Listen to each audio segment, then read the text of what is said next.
Ton hajj ne s'arrête pas après le sacrifice. Savais-tu que les 3 jours qui suivent sont parmi les plus bénis?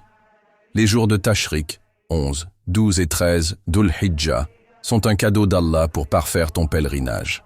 3 journées où chaque instant est une occasion de se rapprocher encore un peu plus de lui. Maintenant, nous allons savoir la signification de ces jours de Tashrik.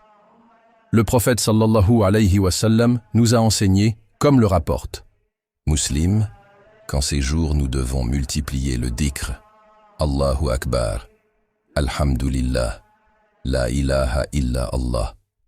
Imagine, chaque parole est comme une pierre précieuse qui s'ajoute à ton livre des œuvres.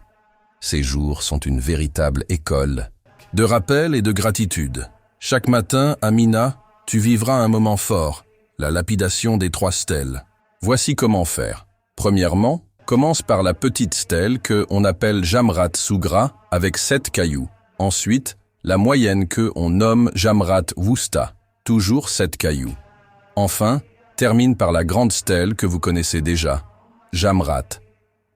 Al-Aqaba, à chaque jet, un sincère Allahu Akbar doit s'élever de ton cœur, comme le faisait le prophète sallallahu alayhi wa sallam, Sahih al-Bukhari. Petite astuce, prépare tes cailloux à l'avance pour être plus serein. Vous en trouverez aussi à Mina si vous n'avez pas pu vous en procurer assez à Muzdalifa. Bon à savoir, si tu es pressé, tu peux quitter Mina après 2 jours seulement, le 12 Dhul Hijjah. Allah nous l'a permis dans le Coran, Surat Al-Baqarah. Mais si tu peux rester jusqu'au 13, c'est encore mieux. Ces jours supplémentaires sont une chance de multiplier les bonnes actions. Pour vivre au mieux ces journées, prépare tes 21 cailloux par jour dès le matin. Évite les heures d'affluence. Entre 11h et 15h, garde ton calme dans la foule. Le Hajj est une école de patience. Après chaque lapidation, prends un moment pour invoquer Allah. Et encore une fois, suis les recommandations de ton guide pour savoir si tu restes jusqu'au 13 Dhul Hijjah. Comme disait Ibn Omar radi Allahu anhu, le pèlerin patient revient avec le plus beau butin. Quand tu lances ces cailloux, rappelle-toi que tu imites Ibrahim alayhi salam repoussant Shaitan.